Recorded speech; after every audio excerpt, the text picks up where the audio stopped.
যতই অপরাধ করস, তোর বাপ এক অপরাধের কারণে ত্যায্যপুত্র করে দিছে, তোর বিবি এক অপরাধের কারণে ডিভোর্স লেটার দিয়ে দিছে, তোর মা এক অপরাধের কারণে ত্যায্যপুত্র করে দিছে, কিন্তু আমি আল্লাহর কাছে, আমি আল্লাহর সামনে তুই সেকেন্ডে সেকেন্ডে সেকেন্ডে সেকেন্ডে গুনাহ করস না কেন, আমি আল্লাহকে যখন একবার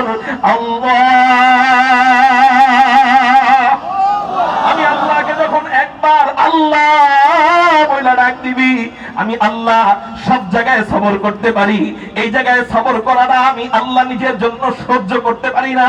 তুই আমাকে একবার আল্লাহ বলে ডাক দিবি, তোর মা তোরে ফালায় দিতে পারে, তোর বাবা তোরে ফালায় দিতে পারে, তোর সন্তান তোরে ফালায় দিতে পারে, তোর বিবি তোরে ফালায় দিতে পারে, তোর জন্য জীবন দিতে রাজি যেই বিবি, সেই বিবিও এক সময় তোরে ভুলে যাইতে পারে, কিন্তু আমি আল্লাহকে একবার দিল থেকে আল্লাহ বলে ডাক দিবি, আমি আল্লাহ কোরআনে তোরে কথা দিলাম, ডাক দিতে দেরি হবে, তুই যেমনে আমার জিকির করবি, আমি আল্লাহ অমনে তোর জিকির করা আরম্ভ করে দিব। अल्लाह अल्लाह क्या मजा मुर्शिद के मैखाना में है, अल्लाह अल्लाह क्या मजा मुर्शिद के मैखाना में है, दोनों आलम की हकीकत एक पैवाने में है। নবীজি হাদিসের মধ্যে বলেন, আল্লাহর জিকির বান্দা তুমি একা একা করবা, আল্লাহ তোমার নামের জিকির একা একা করবে। সুবহানাল্লাহ।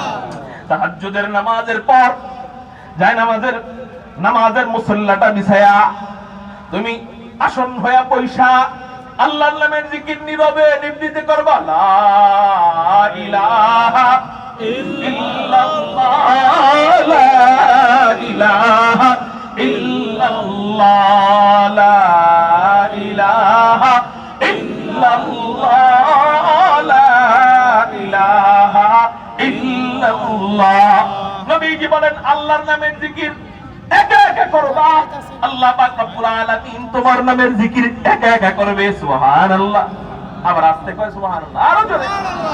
আল্লাহর নামের জিকির একা একা করবা বান্দা, আল্লাহ তোমার নামের জিকির একা একা করবে, কিন্তু আমার বান্দারা তোরা ভরা মজলিস যখন বসে থাকিস, এই জন্য আমি আল্লাহ কি অফার দিয়ে দিলাম, ভরা মজলিসে যখন বসে থাকিস, তখন যখন আমার নামের জিকির করবি, আমি আল্লাহ আরশে আজিমের সামনে যত কোটি ফেরেশতা থাকবে, সব ফেরেশতাদেরকে ডাক দিয়া বিশাল বড় মজলিস কায়েম করে আমি আল্লাহ তোদের নামের জিকির করা আরম্ভ করব।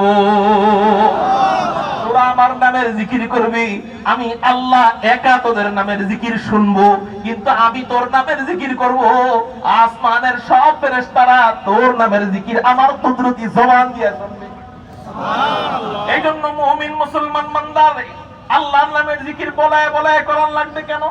সে বুঝবে, সে জানবে যে আমি এখন এই মাত্র আল্লাহর নাম বলবো, আল্লাহ আমার নাম রিটার্ন দিবে। সুবহানাল্লাহ। হযরত কারি ইব্রাহিম উজানি রাহমাতুল্লাহি আলাইহি বলতেন এভাবে যে আল্লাহর নাম যদি তুমি এভাবে বলো, সুবহানাল্লাহ সুবহানাল্লাহ সুবহানাল্লাহ সুবহানাল্লাহ, অর্থ কি বলেন? অর্থ কি বলেন? আল্লাহ পবিত্র, আল্লাহ পবিত্র।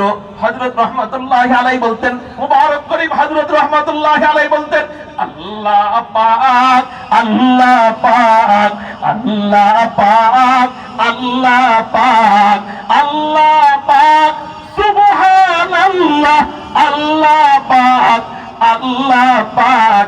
বান্দা আল্লাহ তখন কি জিকির করে জানেননি? আল্লাহ জিকির করে বান্দা পাক বান্দা পাক বান্দা তুইও পাক বান্দা তুইও পাক।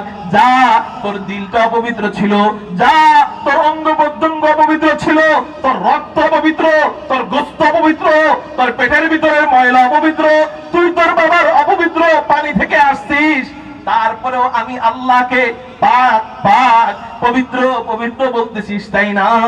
আমি আল্লাহ এই পবিত্রতার সাক্ষীর কারণে আমি আল্লাহ তোরে পবিত্র বানাইয়া দিলাম। তুই দেহের দিক থেকে অপবিত্র হওয়া সত্ত্বেও তুই আমার কাছে এবার পবিত্র হয়ে গেলি। এই পবিত্রতা দিল নিয়া আর কোনো গুনাহ করা মজা লাগবে না, নারীর দিকে তাকাইতে মজা লাগবে না, গুনাহ করতে মজা লাগবে না, চগলখড়ি করতে মজা লাগবে না, জিনা করতে মজা লাগবে না, চ্যাটিং করতে মজা লাগবে না। শুধু কেবল আল্লাহর জিকিরে মজা পাবে, শুধু কেবল তেলাওয়াতে মজা পাবে, শুধু কেবল আল্লাহ ওয়ালাদের দরবারে যাওয়া মজা পাবে, শুধু কেবল জিকির আজকার আল্লাহ পাকের আলোচনা শোনার মধ্যে মজা পাবে। কয় তখন কখন এটা? কয় জিকিরের মাধ্যমে, আল্লাহকে পবিত্র বলার মাধ্যমে। আল্লাহ যখন দিল পবিত্র বানায় দিবে তখন আল্লাহ আমাকে আল্লাহ ওয়ালা বানায় দিবে। এজন্য একটু আল্লাহর নামটা মজা নিয়ে বলি না, আল্লাহু আকবার। এটা আমি বললাম দেখা বললেন, এখন আর বলবো না।